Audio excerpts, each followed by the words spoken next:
Well, once again, welcome everyone. We are delighted that you could be with us tonight. My name is Missy Stoltz, and I'm the director of Ann Arbor's Office of Sustainability and Innovations. And I am beyond delighted to be here with Dr. Jonathan Overpeck, known as Peck, and Edie Juneau, also an extraordinary individual who's a SEAS alumni. We were just talking about that, to share a little bit about the most recent Intergovernmental Panel on Climate Change report, as well as some of the activities that are taking place around our state and our very own community to address the climate crisis. So we are going to walk you through a little bit of information. As you know, we are recording this so you can reference it. We will make the slides available through that recording. So feel free to chime in at the end. We will have time for questions. And there's also a chat and a Q&A box. So at any point, if you have a question, please feel free to put your question into that box and we'll be monitoring it throughout the session.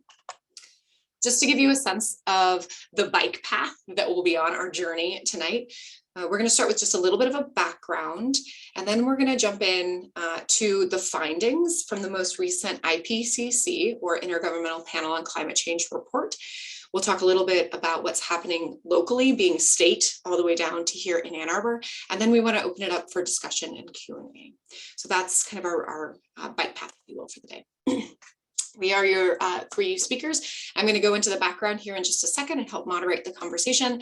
I want to thank you, though, for joining us on behalf of the City of Ann Arbor's Office of Sustainability Innovation and Innovations, where I get to lead an extraordinary team of individuals that are working to achieve a just transition to zero climate pollution by the year 2030. Yes, it's audacious. Yes, it's aggressive. And yes, as you're about to hear, it is scientifically essential. And we'll tell you a little bit about what's going on in that space.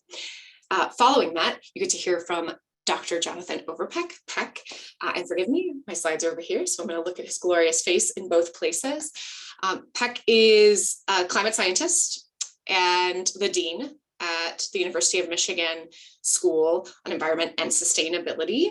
He comes to us with a amazingly robust record of rich, cutting edge, vanguard, and visceral, I would say, research on the realities of climate change, the science around climate change, the impacts that we're facing.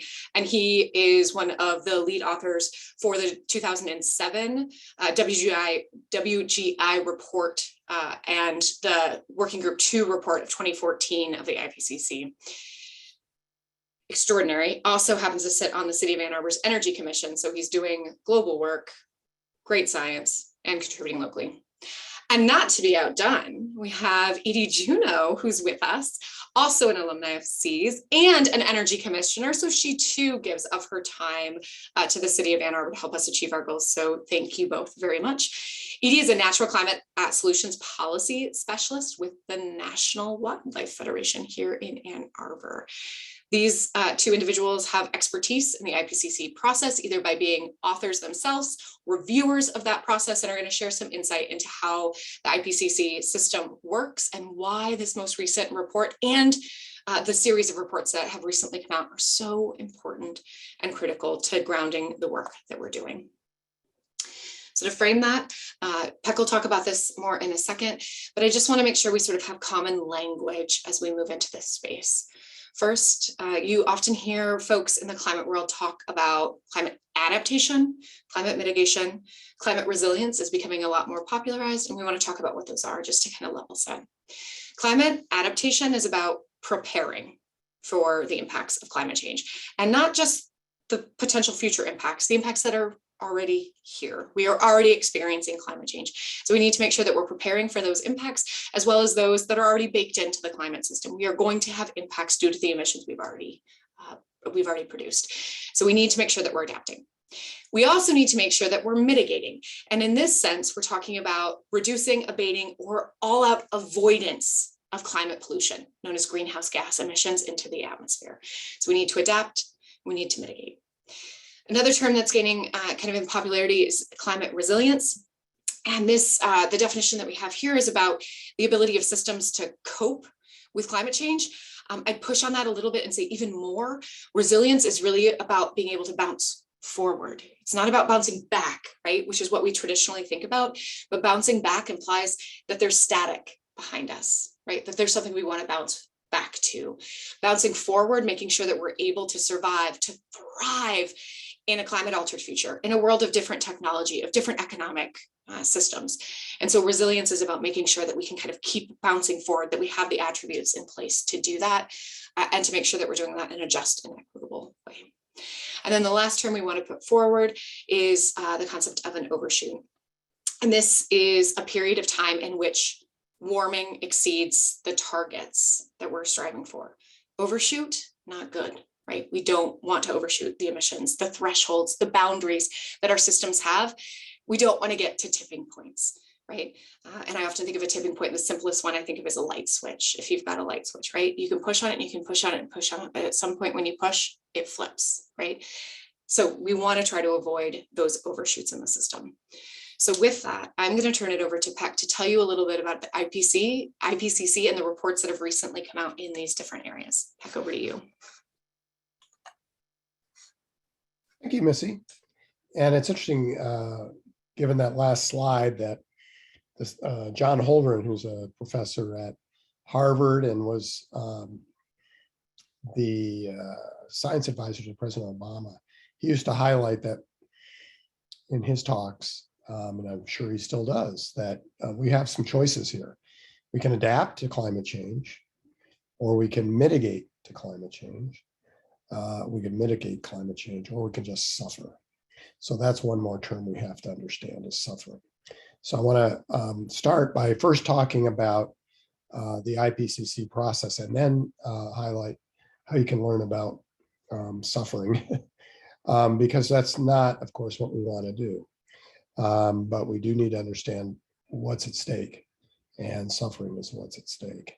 The Intergovernmental Panel on Climate Change is a real great resource. It's not just a resource for us, but it's a resource for policymakers around the country. And that's why it was set up in 1988, the year that Jim Hansen went before the Senate and testified for the first time that climate change was affecting the atmospheric temperature. And it was set up to inform policymakers. And the Intergovernmental Panel is just that. It's a panel representing all the governments of the country, of the world, about 195 at that time. I think it's gone up to 196 now.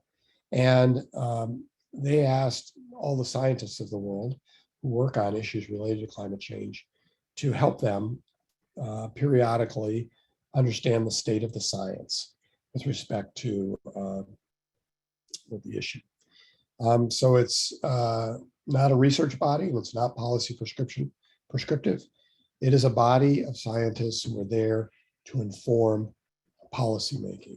But I think what the reason we wanted to highlight this is not just because we want to highlight what the IPCC is saying, what the state of the science is, but also to explain that this is a resource for all of us to some extent. Next slide, please. And there are multiple working groups, or WGs, as Missy introduced earlier. And with each IPCC report, quote unquote, that are produced at roughly 6 to 8 year intervals, there are several reports, and each one is like a telephone book. It's, for those of you who can remember what that is, but a really thick hundreds to thousands of pages of science synthesis. So taking the literature that's been produced up to that point and synthesizing it, and doing so in a way that policymakers can actually make decisions. The first working group report, the one that came out in this last round, the 6th assessment, came out last fall, is all about the physical science basis. So it's talking just about what is happening to our climate system, what is causing the changes, and what's likely to occur in the future. Working group 2 is focused on impacts, adaptation, and vulnerability. So they take what comes out of working group 1, and they add to it to understand how is climate change affecting things we care about, both natural and human, and what are our adaptation options, what are our vulnerabilities. And then working group 3 comes along, and the working group 2 report came out in, I think, March. And then the working group 3 report, which just came out most recently, focuses on, well, what are our options for slowing this down? And what does that mean for the future? And all of these together then give you a basis for making decisions on what should we do about climate change. Should we adapt? Should we mitigate, meaning stop it, slow it, or should we suffer?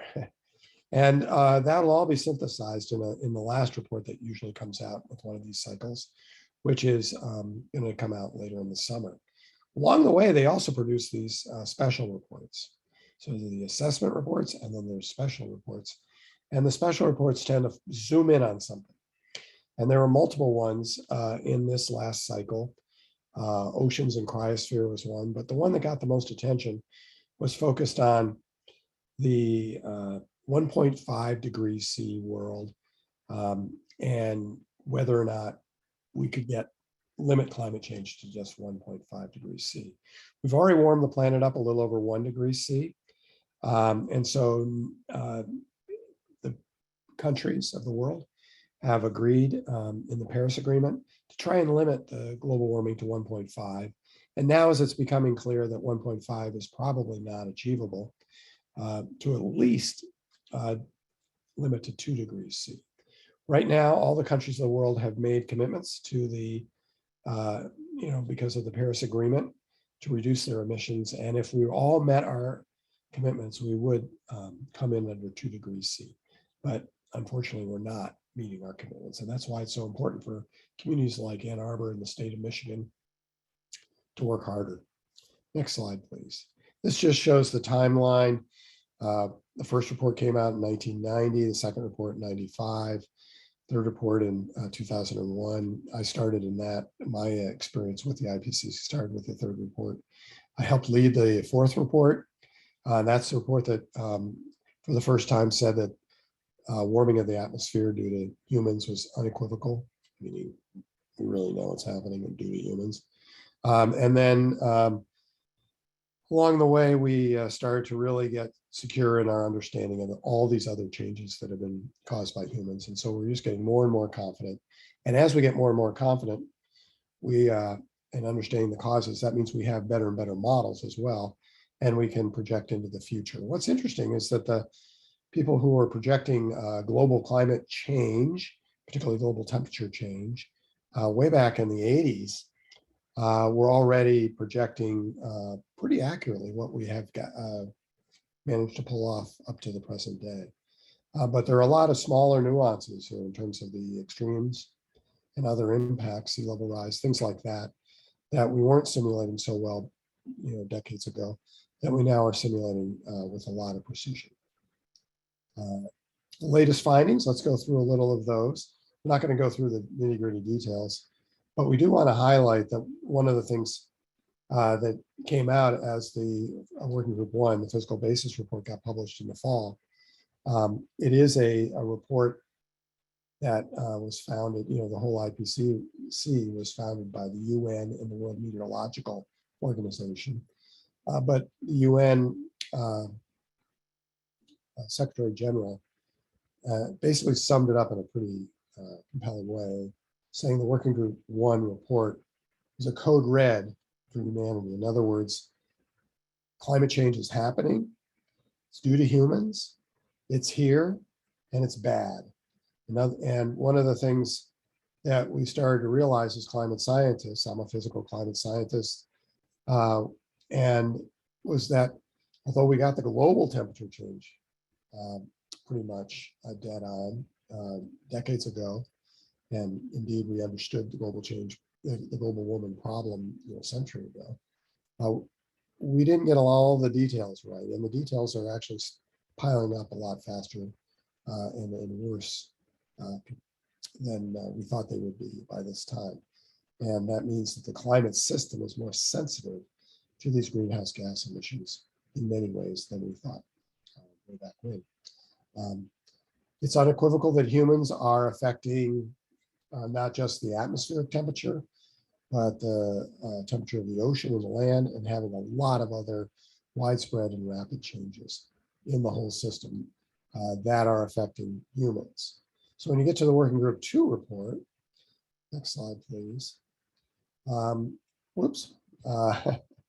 Before we get to the Working Group 2 report, we highlighted in these reports that the temperatures are going to increase. As long as we keep putting greenhouse gas in the atmosphere, global temperatures are going to keep increasing, and all these other effects that we're starting to see are going to get worse and worse. And that it's going to be very hard to hit 1.5 and even 2.2 degrees C above pre-industrial global temperature without deep emissions in the coming decades. And we're going to overshoot probably the 1.5 for sure, and perhaps the 2.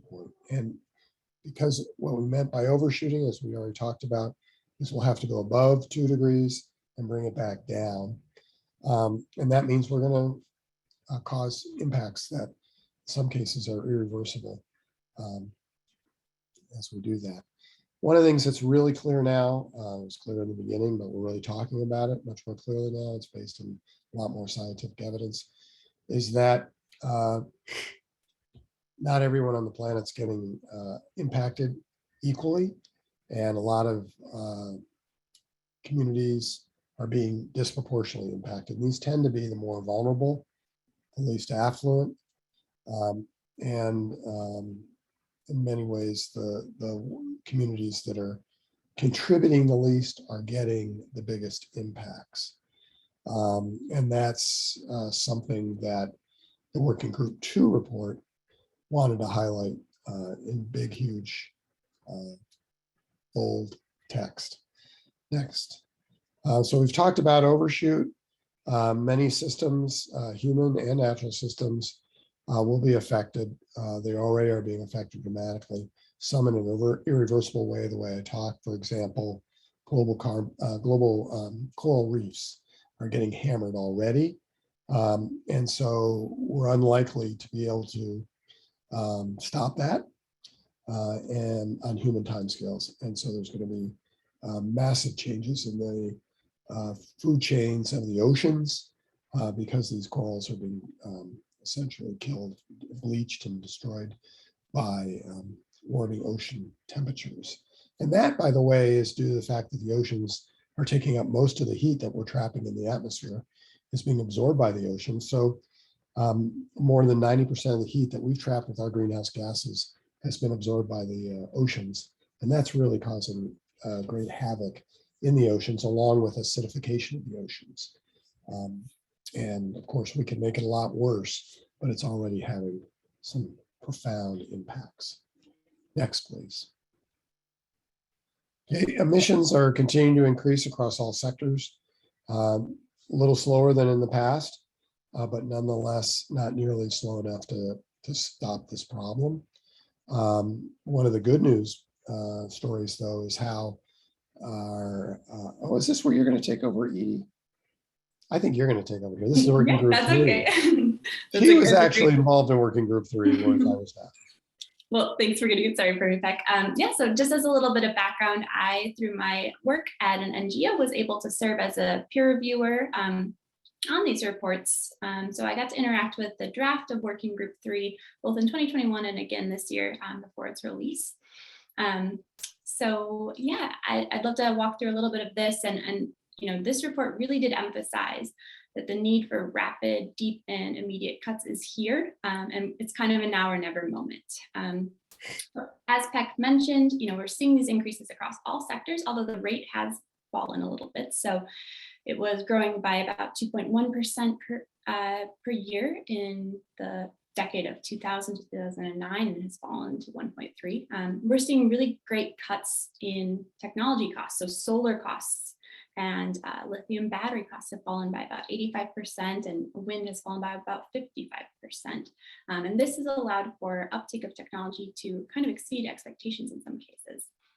And another piece of really good news is that we're already seeing the benefits of the things we've already done. So the policies and laws that have already been put into place have successfully avoided emissions that we would have otherwise had. So a little bit of reason to feel optimistic there. And a lot of the time when we're talking about mitigation of climate change, you'll hear things about natural systems, you know, trees are the answer and that sort of thing. And this report makes it pretty clear that there is a role for both natural and managed ecosystems in mitigation. And there's certainly a huge contributor in terms of emissions when we're talking about disturbances and land use change. but they definitely can't compensate or make up for delays elsewhere. And on a kind of similar note, it's also becoming really clear that to avoid the overshoot of 1.5C, we're going to have to do some carbon dioxide removal and use either technology or biological systems or even geochemical absorption of emissions to compensate for the emissions that are either residual from the past or are just from really hard to abate sectors where we don't have alternatives to decarbonize at this time. And again, there are different ways that this can be accomplished, and those are at various levels of maturity. Really, the only sector that does have sizable CDR at this time is the land sector. So, until then, some of this is up in the air. Another of the major headline findings was that we really cannot afford to be building any more fossil fuel infrastructure, period.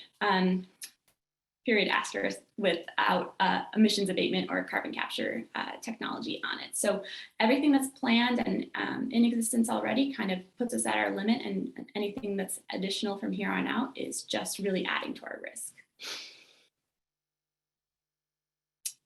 One thing that this report focused on, this working group 3 focused on that it hadn't very much in the past, is demand side interventions. And so these are things that would actually, reduce energy demand or consumption in the first place. This is kind of an exciting area because a lot of these interventions also can benefit human well-being and our other goals of creating like livable and thriving cities. So that might include co-location of jobs and housing, or making streets shaded and comfortable for active transit, transitioning towards healthier diets, and a lot of other things that we generally think of as kind of just desirable goals for society as well. And so this might include all different types of areas across our lives.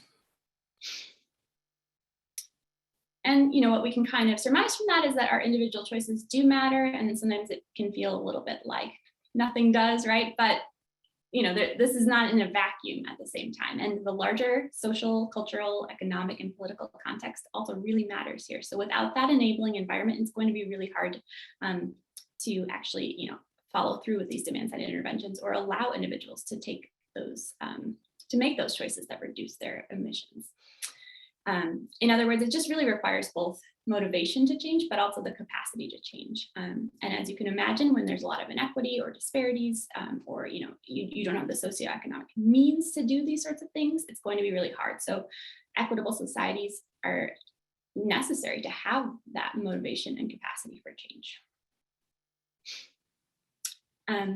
I think, as we've all seen in the last several years, urban areas are really under pressure. They continue to grow. We're an urbanizing world right now, and this is where growth is of populations.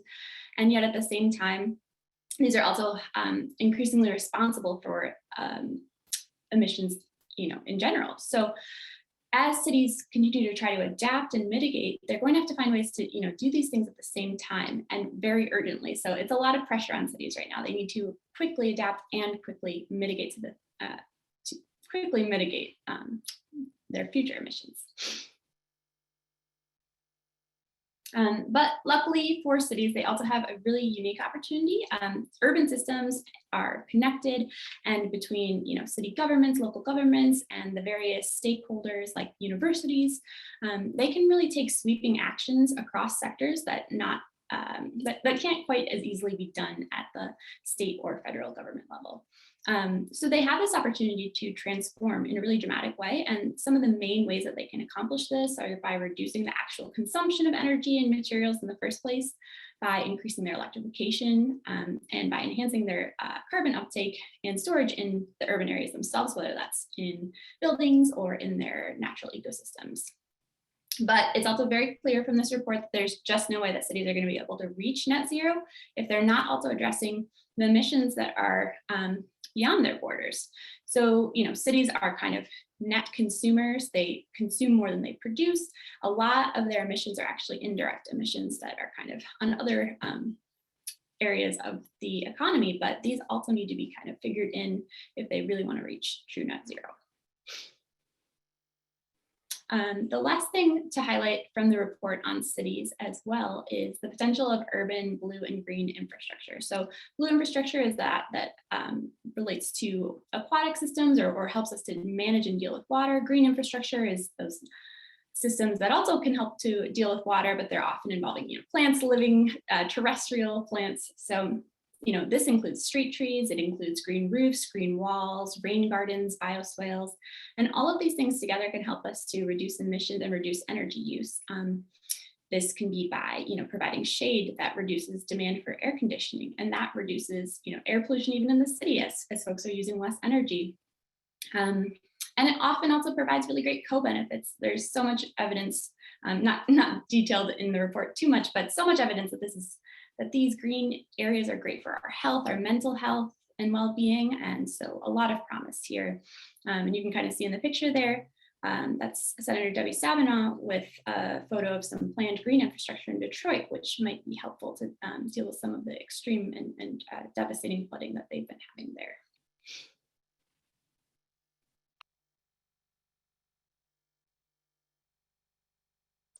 I think it's my turn to come back in. So popping in to the conversation here, talking about what can we do to respond throughout the state and in Ann Arbor. And Pekka, if you want to take the state, I think that would be delightful. And I can grab Ann Arbor because I think your vantage is really interesting. And one of the things we didn't highlight in the overview is what your role is on the commission. So would you like to take this?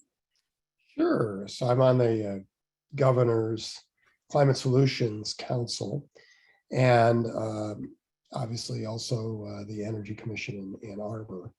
But one of the things that I do, as I've said before, is really look at how is the climate changing, what are the impacts it's causing, and what can we do about it. So I really obviously want to stave off disaster coming up for future generations, which is what we're basically aiming at right now. And let's talk about how that plays out in Michigan, because one of the things that's really important to realize is Michigan is a relative winner with respect to climate change, but only in the sense that our impacts so far haven't been as bad as in other parts of the country. And as we go into the future, our impacts will continue to get worse. And in many parts of the country, they'll continue to get worse. And our relative advantage will transform into a lot of disaster, just like in the Southwest now, where you have these horrible wildfires going on right now. And you also have a major water crisis for the first time in American history taking place, or on the coasts of the Atlantic and Gulf, where you're getting hit by these unusually large hurricanes and tropical storms that are just raining much more, coupled with sea level rise. And as you move around the country, you start to realize that, hey, why don't we move to Michigan? Why don't we move to the Great Lakes? So people are starting to think about that, as my family did. But we're not free of climate change impacts here. Obviously, we're starting to get more heat waves. And the biggest thing we're starting to see in this part of the country is a accelerated hydrologic cycle. And what that means is that as the atmosphere can warm, it can hold a lot more moisture. And in places like the Southwest, that means more drought because the atmosphere is sucking more moisture out of the land surface and the vegetation. But when conditions are right for rainfall, the rain is coming down a lot harder, and that's what we're getting. And that's also what you're seeing with the big hurricanes and storms that have been affecting much of the East. But we're getting floods, and they're getting multiple floods each year. And Southeast Michigan and Detroit are really the epicenter of that. And again, it's more vulnerable communities are being hit the hardest, in part because they were sited in places that were more vulnerable, because the people there had no power to say no, and they didn't have the money to hire someone else to say no for them. So these are just some of the impacts. They're not just affecting urban areas, they're affecting our agricultural sector in a pretty substantial way, making agriculture in this very productive, agriculturally diverse state a little more risky. They're affecting the Great Lakes. We just had a period of extreme high water levels in our Great Lakes. Fortunately, they've come down a little, but not only after numerous houses fell into the brink and are gone. We're also seeing some pretty pronounced public health problems emerging. This time of year, a lot of us notice the greater allergies, and that's partly because the warming is causing allergies to be worse than they used to be, but they're also diseases. So moving forward, Michigan decided that we needed to do something about this because we just can't allow our state to suffer. And this is why our governor and her team ran on a very strong climate agenda. And not only did they run and win, but they also followed through. And they asked experts not only to be on this climate council that the governor created, but to be in a large number of working groups that fed ideas into the climate council. And then numerous groups across the state contributed to these working groups. So this is a plan that was just released on Earth Day a couple weeks ago. And in it, it has some very bold goals. But the important thing to realize is that the whole plan was conceived in a way that would not only solve our climate crisis in Michigan, but would also create a more vibrant and just economy in the state that would then be a more welcome place for the people around this country who want to move to a place that has 80% of North America's surface fresh water and has a cooler, more equitable climate. And in this case, we mean by equitable, we mean good for all.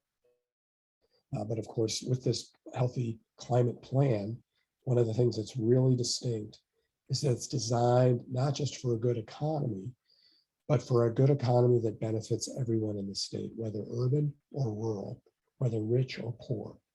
And I think that's a big part of a just climate transition, is to ensure that we don't repeat the sins of our past and create an energy system that has big losers as well as big winners. Instead, everyone's a winner.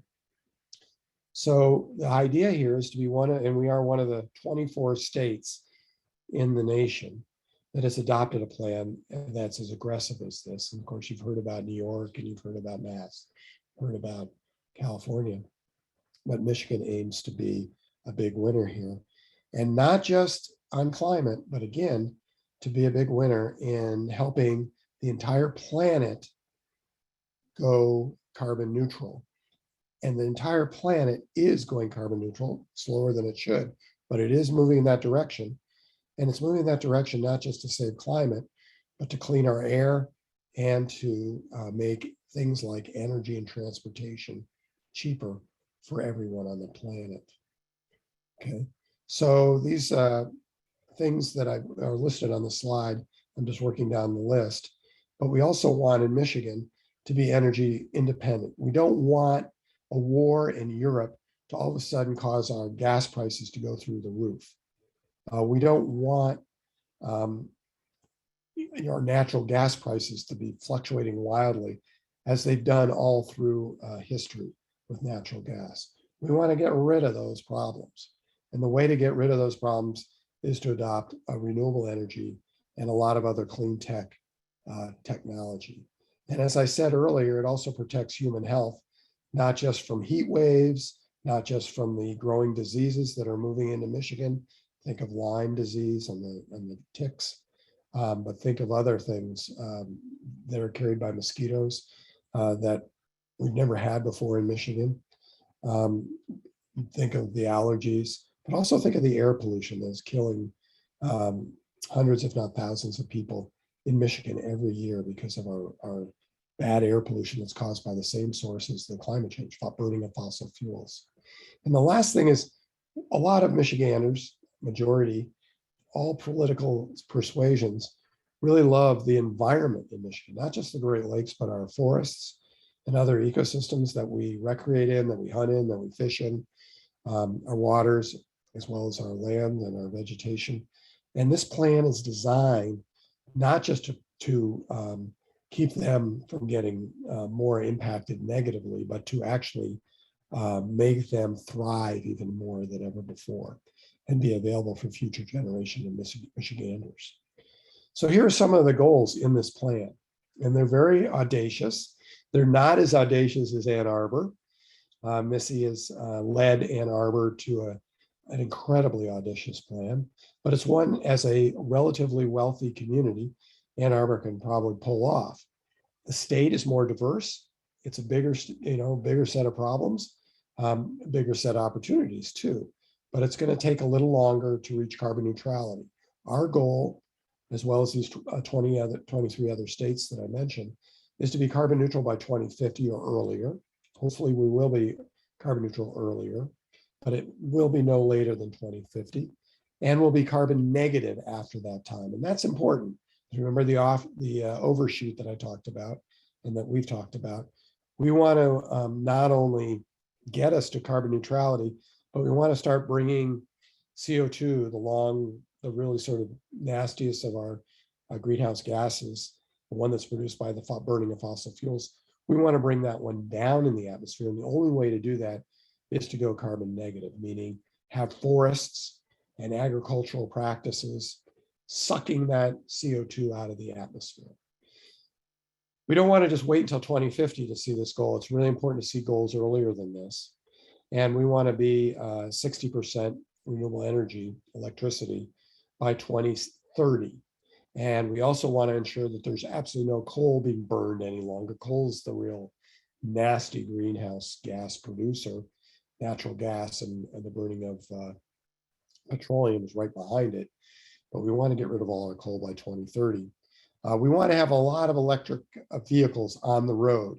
This is one way that Michigan can really not just clean up and save the state from the perils of climate change, but this is a way Michigan can reclaim its leadership, global leadership, and market share around the planet, is by leaning in big on electrified mobility, not just cars and trucks, but buses, e-bicycles, you name it. Michigan aims to be #1 in the world again. And this is why Ford and GM and a lot of other companies now moving to Michigan are excited about this transition.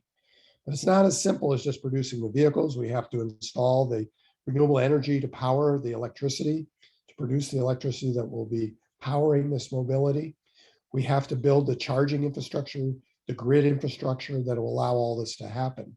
And as we do that, we also create economic opportunity here in Michigan, well-paying jobs, and a robust economy, because again, all the rest of the nation and world need those same types of green tech infrastructure. And our goal is to make Michigan the provider, to grab a bigger market share, and essentially to ensure that the United States is not second to China or any other country when it comes to the energy transition that's taking place. One of the, as I've mentioned, key parts of this plan is to ensure that not just the wealthy benefit, but that everyone benefits, whether rural or urban. And 40% of our investments will go to these communities that in the past have gotten screwed and have gotten the short end of the stick. That's not the way it's going to be going forward. All Michiganders are going to benefit. We're also going to tackle recycling, because a big way to cut carbon emissions is to create a circular economy. Let's stop using plastics once and then throwing them away. From now on, it's going to be more and more recycling, reuse, and that will engender a lot of good things, but it will reduce our carbon emissions. And then we're also going to protect our lands and waters for our use, but also because they can help us draw down carbon emissions in the atmosphere in the long term as well. Next slide, please.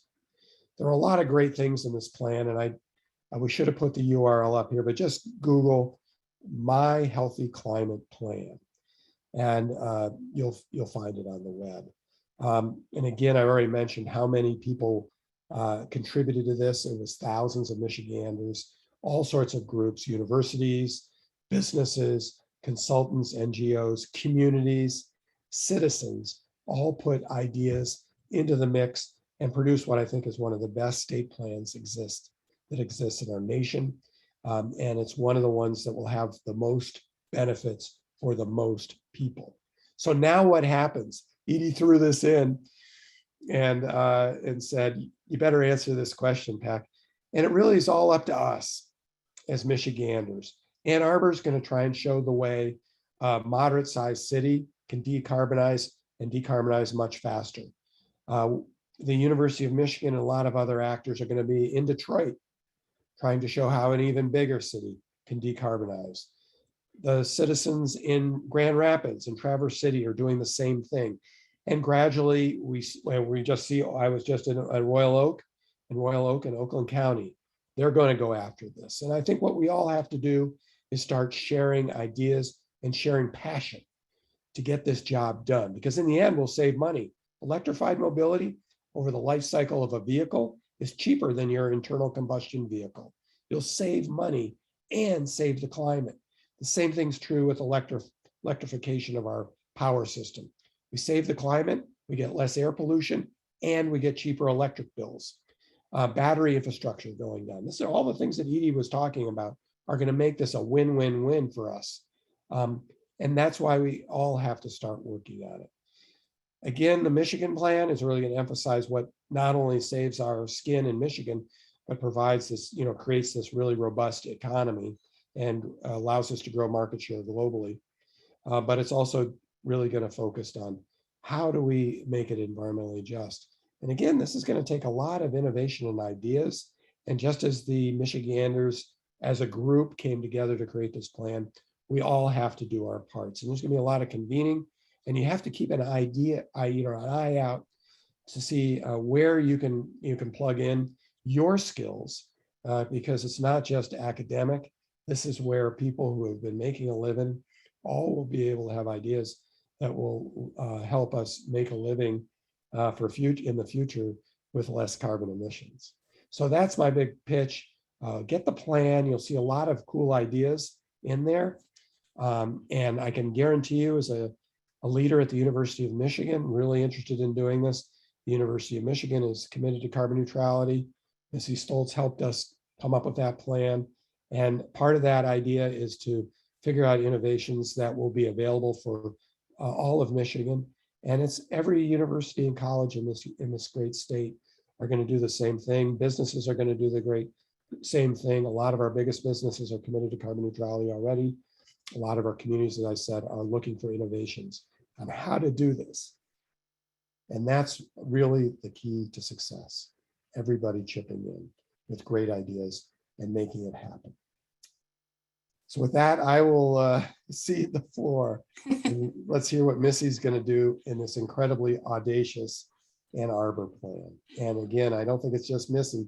She needs all our help. That's right. And I think that's the most essential pivot point that I could focus on, is that this A20 really is an all hands on deck moment and call for action. For those who may not be familiar, A20 is our community's plan, as I mentioned at the beginning, to achieve a just transition to community-wide carbon neutrality by 2030. It was developed with extensive public input. We talk about it as a living plan because, of course, things identified in that plan are going to change because technologies are changing, the science is changing, politics change. We drafted this in a different federal administration with different support structures than we have today. So we have to see this as a living strategy that moves and evolves. But what's not optional in the work are the core values that are centered. And you heard this sort of come out through the IPCC report. It was restated in the state of Michigan and the work we're doing here. And it's very true in Ann Arbor that equity, sustainability, and transformation are essential in this space. And so those are the core tenets that guide our work. And for those not familiar with A20, the plan is centered around 7 strategies and 44 actions. The actions will change. The truth is, they already have. We evaluated pre-pandemic, as we were writing this plan, things like telework. And we made the decision that it wasn't going to happen, that people weren't going to embrace telework. So it didn't make it into the plan. Well, whoops. here's what we saw: a global pandemic that demonstrated telework actually is a viable option. It is not an equal option. Not everyone has the same access to it, and that's really important. But we're working on telework strategies to make sure that we can maintain it for those who can have it, and that we're building the systems and the infrastructure for those who can't, to be able to move safely, justly, and in a clean way throughout our community, right? So it's living, but the 7 strategies are the foundation upon which everything is built. And those strategies include things like powering our community with 100% renewable energy, right? That's non-optional if we're going to hit our goal by 2030. It's supporting beneficial electrification, especially of things like stoves, which when you turn on your stove, if it's a natural gas stove and it's not properly ventilated, which is true in almost every single case, you are combusting on site and creating indoor air quality that is almost certainly more toxic than what is legally allowable for outdoor air quality. You are breathing in fumes. And as we spent more time indoors during the pandemic, that means more and more vulnerable people, children, older adults, folks with asthma, are breathing in those fumes. That is a health emergency. And we need to make sure that we're helping people make that transition, certainly for climate, but also to benefit the well-being of the people that we have here in our community. We also are working on resilience, of course. We have a goal of a resilience hub in every single ward. We have our first one. We're working on our second as we speak. Hopefully in a few weeks we'll have it. We've got a strategy for the third, but the idea is to make sure that we activate our community centers, these areas where residents go to seek service and support every single day. They're providing critical value to our community. In the day of a disruption, which happens more frequently than we want to make sure that that center can still operate. Whether that's Community Action Network, providing critical food services to folks in need, or food gatherers, or whether that's Peace Neighborhood Center, who's providing critical after-school care for frontline families. We want to make sure that those services continue to be available to those who need them, depend on them, and trust them. And so we're working with our partners in the community to make these realities manifest. We want to plant more trees, right? We want to maintain the trees that we already have, and we want to make sure that we're investing in additional tree stock. But it's not enough to plant trees. You have to maintain those trees and care for those trees. So we've worked with students at the University of Michigan on things like soil carbon calculators, special apps to help push notification for people who are planting trees about, you know what? It's been really dry for a few days. It's time to water. Have you watered in the last week? How's your plant doing? Send us a picture so we can iteratively help maintain the infrastructure that we're putting into the ground. And of course, land use is a really, really important piece of this work. How we move about our community has significant impacts on our greenhouse gas emissions. Now, in Ann Arbor, the majority of our emissions come from our built environment. About 2/3 of the emissions come from how we operate and live and interact in the built infrastructure. But a significant portion, and growing, are coming for transportation emissions. And so we need to make sure that people have options and choice about how they move, whether that's in a protected bike lane, whether that's on a sidewalk, whether that's on an electric bus that moves them from point A to point B. It's not just making sure they have choice, it's also making sure they can get where they want to go. So knowing that you have protected bike lanes for 5 miles is really great for recreation. But if the grocery store is still 5 miles away, you're probably not going to bike. Well, many people aren't going to bike. You might bike. Thank you for biking. But some people are not going to bike in that space. And so we have to make sure that people can get to where they want to go in close proximity, right? We want to try to ameliorate the need to get in that car and drive where you're going. And that means we have to have some discussions about the character of our community and where we want to put different assets. And that's a tough conversation, but it is a conversation that you can start participating in, because hopefully in the next few weeks, we're going to launch an update to the city's master plan where we talk about land use policies. And we've been doing work around transit-oriented development to make sure that we encourage density along transit lines so people have choice in that system. These are just some of the things we're working on, and you can learn more about A20 by just going to a20.org. You can go to the city's website and check out the sustainability work. And I just want to end with 2 opportunities for feedback. Since you're here, you care and you are engaged. Right now, the city of Ann Arbor is gathering public feedback on a proposal to create a sustainable energy utility. What this is a supplemental utility. It is not a traditional takeover of a utility. This is a utility that focuses on generating clean, 100% clean, reliable local power immediately by dispatching solar and energy storage systems on businesses, residents, multifamily housing throughout the entire community. And the idea is it would be a public utility, a municipal utility that owns that infrastructure, and residents pay just like they pay today for their energy usage. It's just the first payment that they make is to that solar system on their roof. They're able to literally use clean energy to power their lives. The proposed SEU also has connection to the traditional grid itself, meaning that folks actually have options. They have two power sources coming into their home, to their business, to their rental, whatever it may be. This is a really exciting concept. It is legal in Michigan law. It has not been done because historically it hasn't made economic sense to do what we're talking about. Because historically, you would have had to stand up poles and wires to compete with the utilities poles and wires to do this kind of distributed generation. But not today. With advancements in things like distributed energy resources like solar and energy storage, this is actually a viable model. So we're getting public feedback to see if this is something the city and our residents want us to keep moving forward with, and we need your input. It's a very short survey. It's 5 questions. Please check it out. Let us know what you think. There's a bigger website that has a lot more information, short FAQs, detailed FAQs, a technical report, videos, all kinds of data points to help you make a more informed entry into that survey. And then lastly, while this isn't a slide, I just want to put a call out. If you are excited about climate action and you want to meet people who are excited about climate action and you want to get more involved in this work, thank you. And join us June 5th through 11th for A20 week. It's a week-long celebration and opportunity to engage with folks working to address the climate crisis in a just and equitable way. You can find out more at our website, learn about the different events, everything from climate, coffee, conversations, and cats in partnership with the Humane Society, where we'll be at the Cat Cafe having a conversation about climate change and all kinds of fun things, to a special local food dinner being hosted at Bloom Mead Works in partnership with Argus Farm Stop, to the unveiling of a climate brew that we have brewed with earth and ales that demonstrates what beer in Michigan, something many of us really, really love, is going to taste like under a climate altered future. And let me just give you a sneak peek. It's not good news, friends. So we want to have a kind of fun way to engage in this topic, and you'll be able to interact with your peers. So please join us for A20 week. And with that, I'm going to stop sharing this screen. Please feel free to raise your hand if you want to come into the discussion or type questions. And we are going to just start chatting.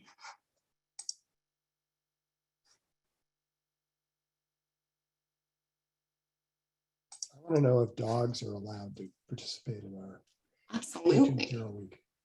Yeah. Dogs must be at A20 week. It's necessary. Well, if anyone has a question, please feel free to raise your hand and we will call you in, call you off mute, or feel free to type in the chat. One thing I think it's important for everyone to realize is how important non-federal action is on climate change. You know, we're all on this call are probably bemoaning the fact that the Build Back Better bill didn't pass, that Senator Manchin killed it. But, you know, that's life, and it's really unfortunate, and it is definitely going to slow us down a little. But there's a lot we can do as states and local communities, and we can literally get ourselves to something like 80% of carbon neutrality without the feds, and that's what we have to shoot for. And we're thinking about how do we're a manufacturing state, an industrial state. We're working really hard in a very nice coalition of universities and the state and businesses and others, including the feds, to figure out how do we create a hydrogen hub in Michigan that would allow us to get the kind of energy that we need, the kind of heat you need for a lot of our industrial purposes, like making cement or steel. And it's, again, one of these industries that once it takes off will be applicable around the world. And so we want to make Michigan a leader, not just in mobility and ways of designing renewable energy grids and things, but in all aspects of decarbonization. And again, doing it in just ways. You know, while we're holding for any questions that might come in, I'm wondering if both of you could share maybe something that you find hopeful in this space. Like what fills your cup, or what on the horizon gets you really excited? Edie, I just had a chance to say a little about what makes me a little more hopeful.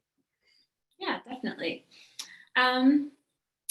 I think just the increasing, awareness that we see, some of it is unfortunately the result of these experiences and these, impacts that folks are, having. But I think that just, when we look back even a decade ago, the amount of denial and resistance to even the idea that this was happening at all was so much greater. And it really does feel like, just a lot of people are interested in taking action and are really taking it seriously. So I think that's one piece. I think obviously like nothing's more inspiring than like the youth who have been such leaders in this movement and continue to be and certainly will continue to be. And, I guess when we're talking about just like the day-to-day hope and not getting overwhelmed with like the dread or the grief that some of this can bring up sometimes, I think it's really just, about being outdoors and connecting with the natural areas. I mean, we're so lucky in Ann Arbor to have such a beautiful town to live in, and just so many places where you can kind of interact with nature and all of that. And I think, just to kind of remind you, why this is also important and why it's all worth it to and our communities as well, why it's all worth it to fight for this and try to do the hard things and, just not give up. So that's my hope and answer to your question. I think whenever I get a little despondent about climate, I've been studying climate for over 35 years and climate dynamics and climate change. And it went from being an academic exercise to like, oh boy, this is real, to, oh boy, this is real bad, to really understanding not just the climate changes, but then the impacts and how big a lift it is to slow it down. And, having kids and, it's a heavy issue, but I think he's absolutely right. It's so exciting to see the youth stepping up and telling us old folks, I'm not saying you're old, Edie or Missy, but people like me, that, you gotta get real. But, it's by getting real, by saying, I'm going to spend some time each and every day thinking about how I can help solve this. Some of it's my own personal preferences and what we do in my family. Like we eat far less meat now. We still eat some meat. Don't tell anyone, but, very little. And, that is contributing. And we try really hard on the transportation front to drive a lot less, to fly a lot less. It isn't like we're giving things up, though. We'll still go on vacations, but just to be more mindful that we can reduce our emissions that way. But it's really how we can act on the Michigan Healthy Climate Plan. Everybody can contribute to that. Everyone can vote for climate. And that's the kind of thing that really makes me more hopeful, is that we have personal agency to make a difference. And if you spend your time thinking about how I can make a difference instead of how am I going to suffer, you'll start to feel better. And in fact, you'll have good reason to feel better because you'll be making the world a better place. But I want to ask Missy where she gets hope too. Oh, it was ill prepared to answer my own question. Oh yeah, right. Yeah, what I find hopeful, honestly, I'm not going to sugarcoat that every day is a hopeful day. Today is not a hopeful day for me. It's been a really hard day in the work. And I try to name that. And then I try to, honestly, walking outside will probably be the resolution for me, because I'll see the solar powered chargers and I'll see people on bikes and I'll see EV adoption. And then it's the reminder that it is happening. It's not happening as fast as it needs to, but it is happening, and success begets success. So I think I try to be honest that not every day is roses in this work. Yeah. You'll see the trees. I'll see the trees. I love the trees. Tim, do you want to come in and ask your question here? I just am unmuting you. Hello. Hello. Hi. This is Tim, if you can hear me. Okay. Longtime resident of Ann Arbor. I'm really excited about the H20 plan. I have a geeky science question as I'm trying to understand more about the situation we have, and then like a political state question, if that's all right. Sure. Yes, please. So I think the geeky science question is what does the IPCC report tell us about the current science on natural carbon sequestration? I think I read an article or something saying that a lot of that science is getting reviewed, in that what soil scientists believe about how much carbon, how long it stays in the soil is not,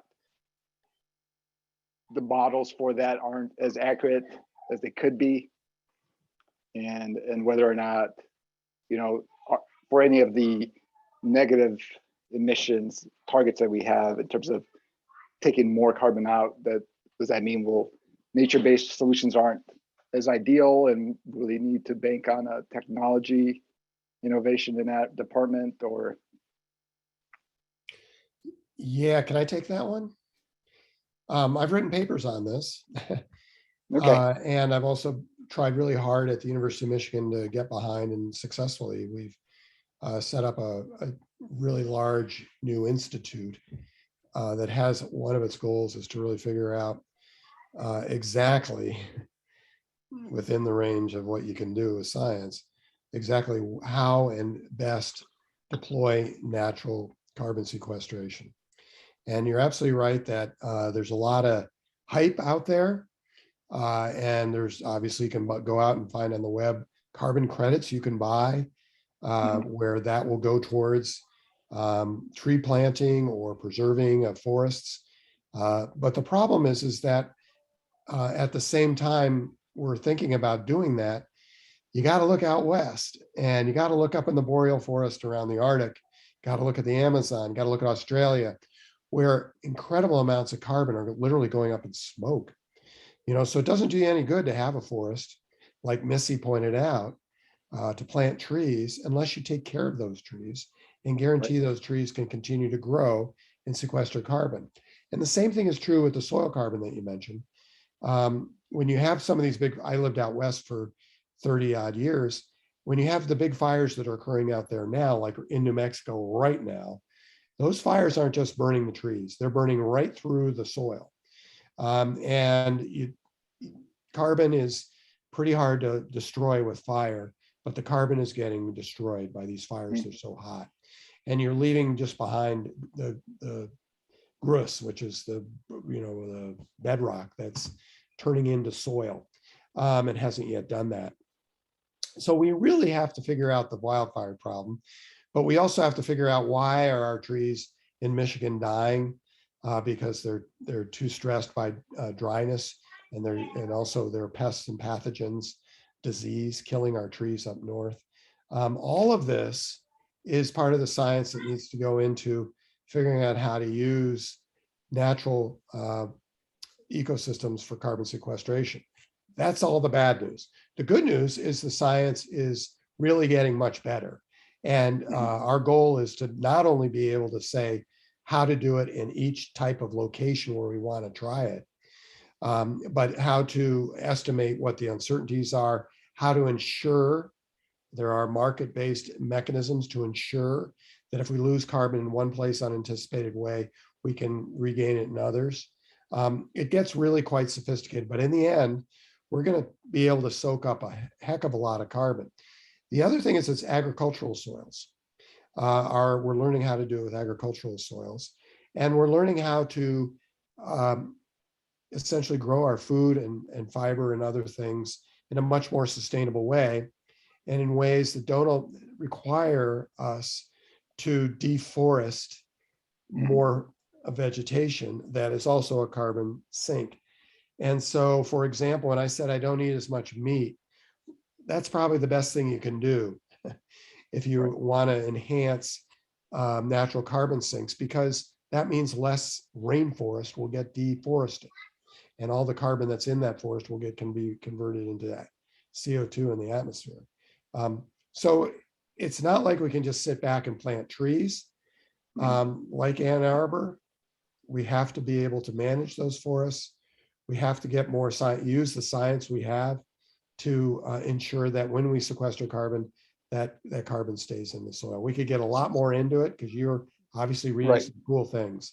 But yeah, so I guess maybe a quick follow-up on that. So there are good research on being able to restoratively farm and keep carbon in the soil for years and years without like microbes breaking it down and releasing it back into the air.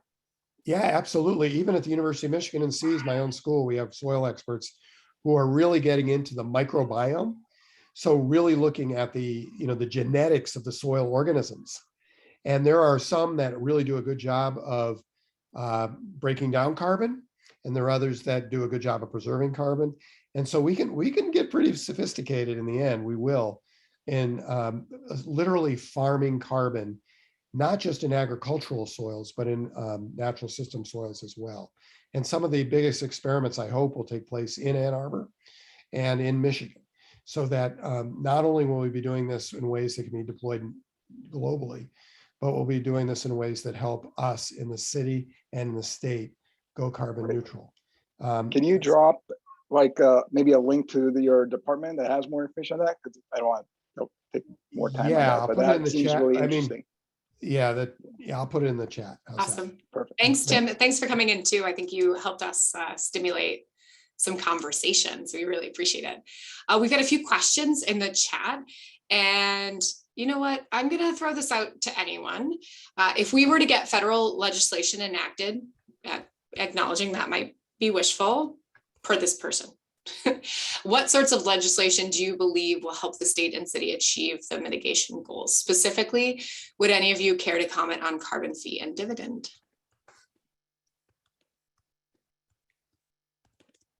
Oh, Peck's multitasking, so Edie, you get to go first. Oh, I'm sorry. No, you're finding the link. We know you are.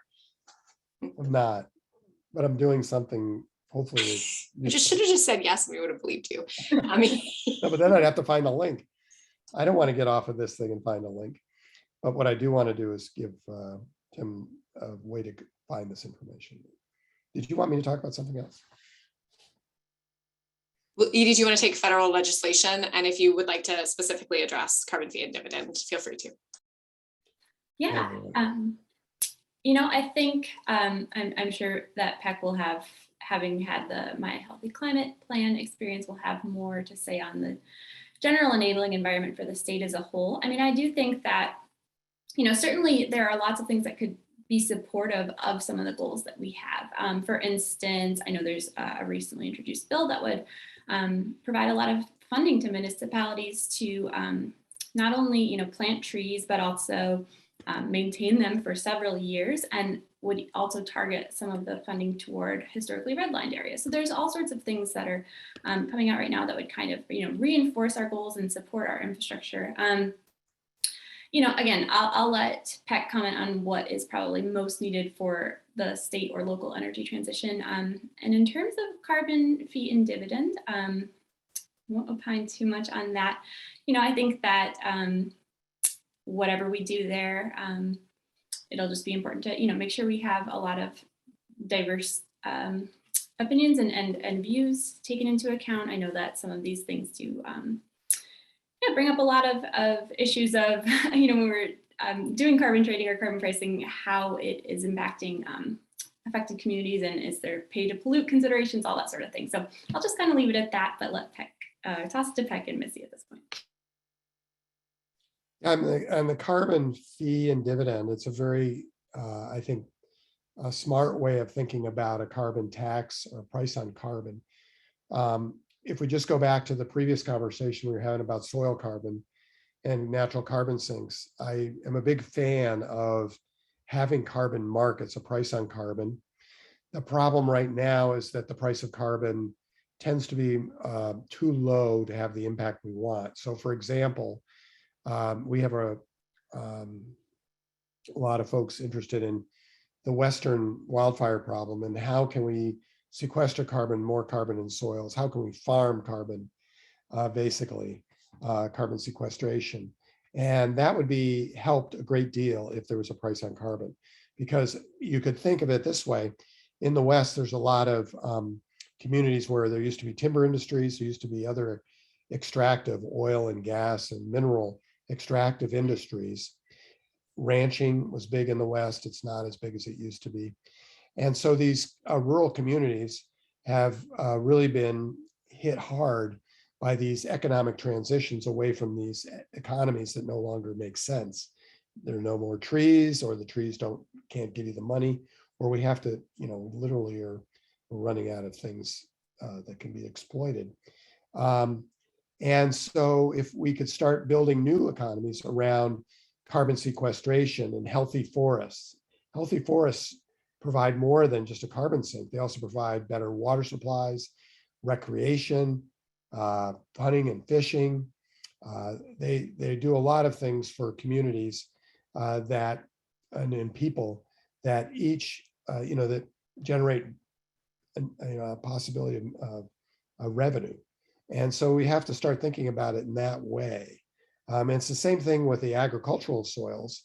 I think if we leave agriculture just as it is, it's just going to continue to be a net source of carbon dioxide. It's about up to 25% of the problem right now. It's mostly fossil fuel burning, but it is partly because the soils are giving up all the carbon.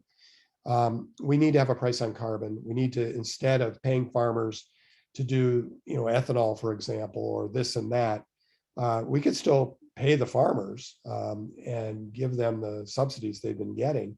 But let's see if we can get an added benefit of that, of sequestering more carbon. We have the technology to do that. So these are the kind of federal actions that we really need, is to promote those kinds of big scale transformations in agriculture and forestry in the United States. Some of that's happening even without the Build Back Better plan. But the Build Back Better also had a lot of money for essentially clean climate infrastructure.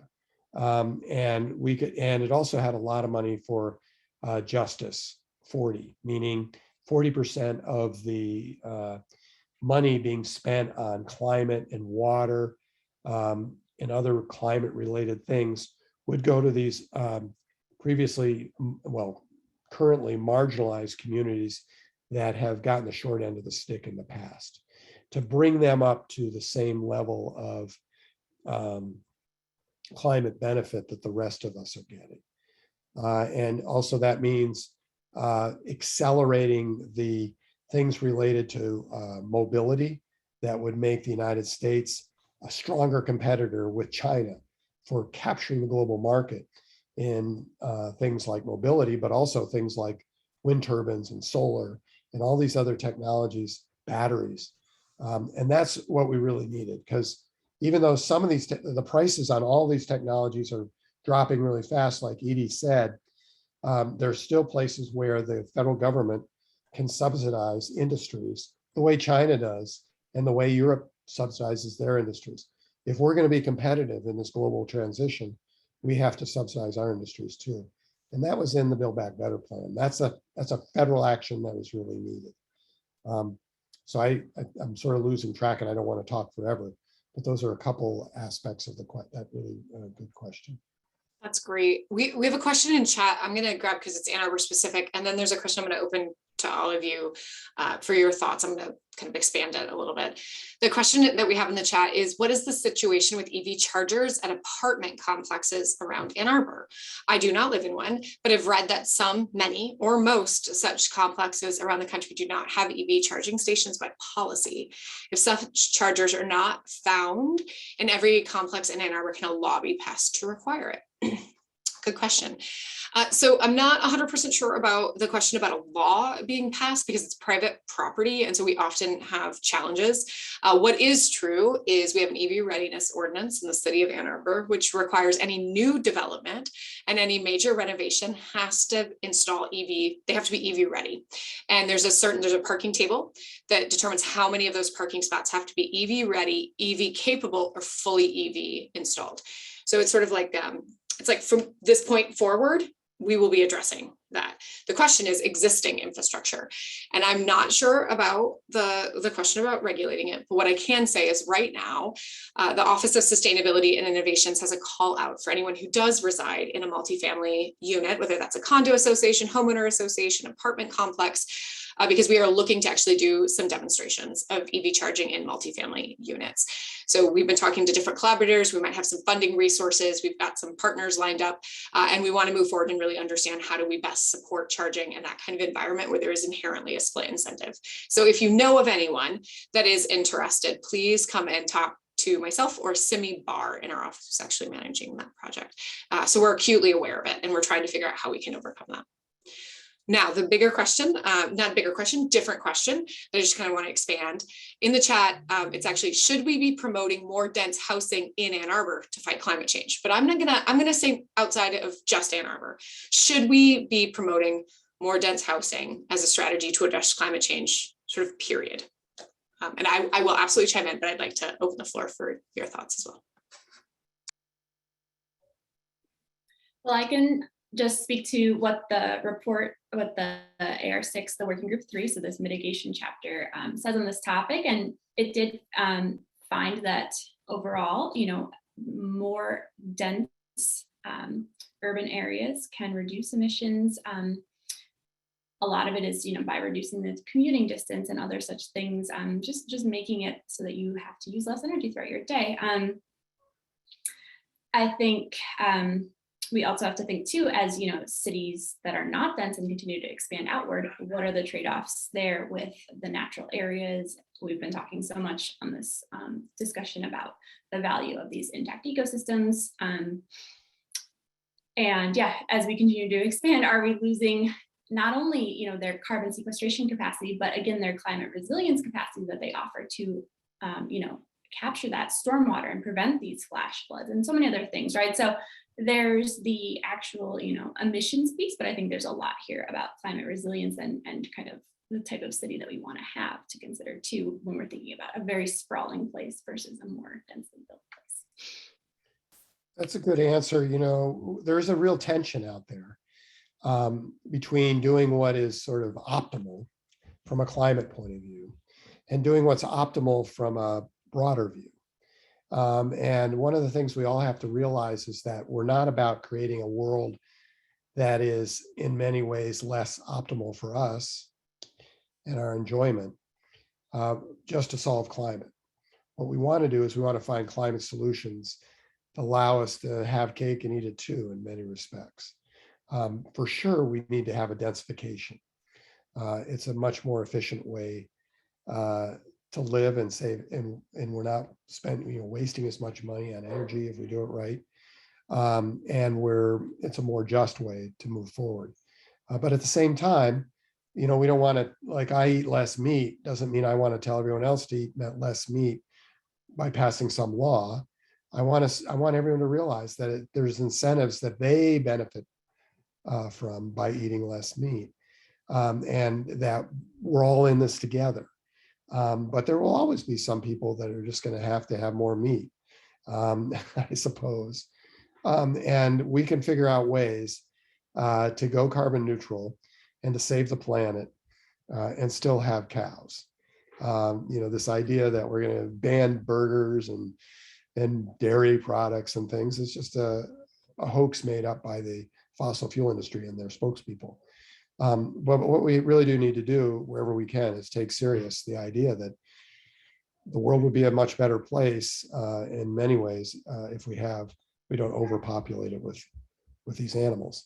That's just one example, but the densification is another example.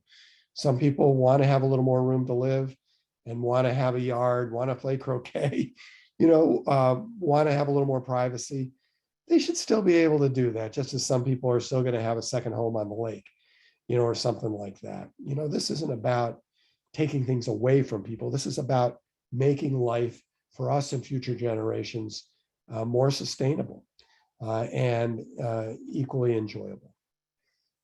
I don't know, Missy and I, have, I wouldn't say fights, but we have a lot of debates over this kind of stuff. I think that's really healthy, because I think the truth is there's not one universal answer. I will share from a very local perspective that this topic, in fact, was the topic that almost did not have A20 get adopted, period, and certainly had to be addressed before we got a unanimous adoption of it. Land use is visceral for people. And I will tell you that is a conversation that is happening in our community and needs to happen. We need to decide what our land use looks like. I do fall in the camp that believes density is better. I don't think you can densify your way out of this. There are limits there, but what I know is people want to live in Ann Arbor, and housing prices are rising. And I know that we have a housing crisis, and I know that we have a climate crisis, and we have to find ways to address that. And if we don't address the fact that people want to be here, they're going to go somewhere. And what is going to happen is they're probably going to get pushed out, or they're going to push us out, because the people that want to be here, that can afford to be here, are going to rise prices. Like, we're going to see prices rise, which is what we are already seeing. And then who gets pushed out? Chances are they don't look like the three of us on this phone or on this call right now. And we need to come to terms with that. If we decide as a community that is acceptable, that's a decision that we have to make. It's not a decision that I'm comfortable making and saying, but we need to have that conversation, because that conversation is happening, and it is a really important piece of our work. Also, the lights just came on at City Hall, so I guess maybe that's a good cue. Well, we have one last question that I'm going to pivot to, and then we'll call it a night. And I'll ask you all for some kind of final closing thoughts for our participants. The question was, is the purchase of carbon offsets part of the City of Ann Arbor's plan or the State of Michigan's plan? And do you have any suggestions on effective tools for individuals to utilize? I'm assuming when they're thinking about carbon offsets. Boy. I can take Ann Arbor, but Peck, you want to take the state? I think the working group 3 person should be answering this, Edie. If you want me to do it, I'll do it. Well, so I mean, I can talk about individual tools, but I think to the part of is the state planning to use any offsets, to your knowledge? Okay, so we'll work down. So no for the state, yes for the city. Full transparency, because the goal is 2030. There's just no way we're not going to have gas stations, or every internal combustion engine is going to be gone. The goal is to get the carbon offsets as low as possible. And we've adopted a series of energy criteria and principles that dictate how those offsets will look. Things like they have to be additional, objective for local. They have to center equity and justice, ideally by addressing historical harms that have been done. And so those guide the decision-making process that we go through as we're starting to look for offsets. But the objective is as little offsets as possible, but the reality is with the 2030 goal, offsets are in play. Yeah, I guess, on the topic of offsets more broadly, I think as Tim was kind of scratching at and Peck addressed to some extent, some of the data, monitoring capabilities for some of these biological offsets or the land-based offsets is kind of lagging in terms of, how sure can we be that these are truly additional or permanent or real in any sense of the word.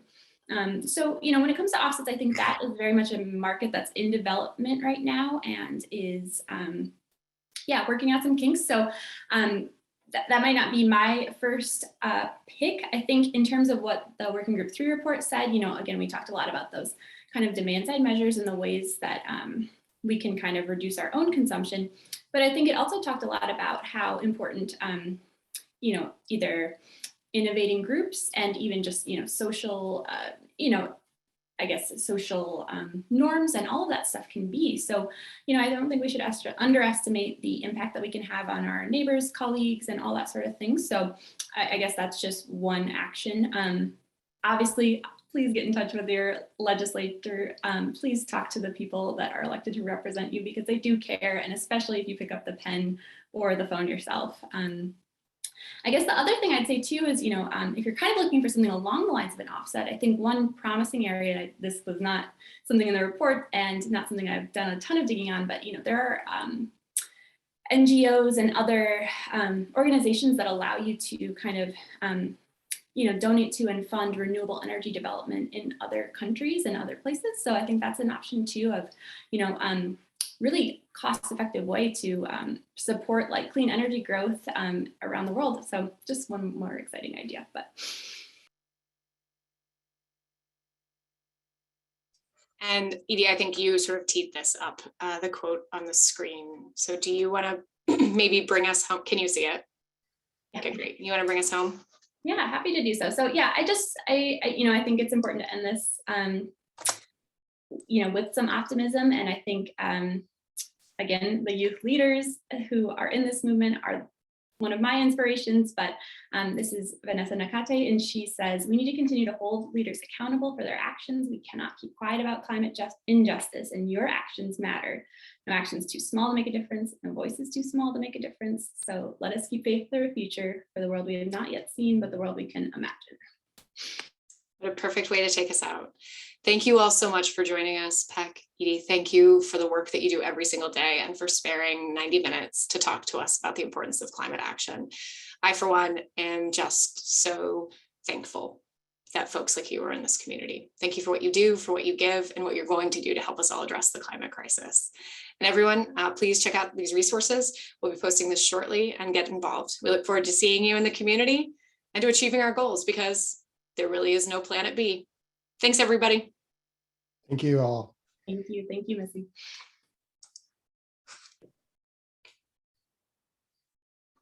Bye-bye.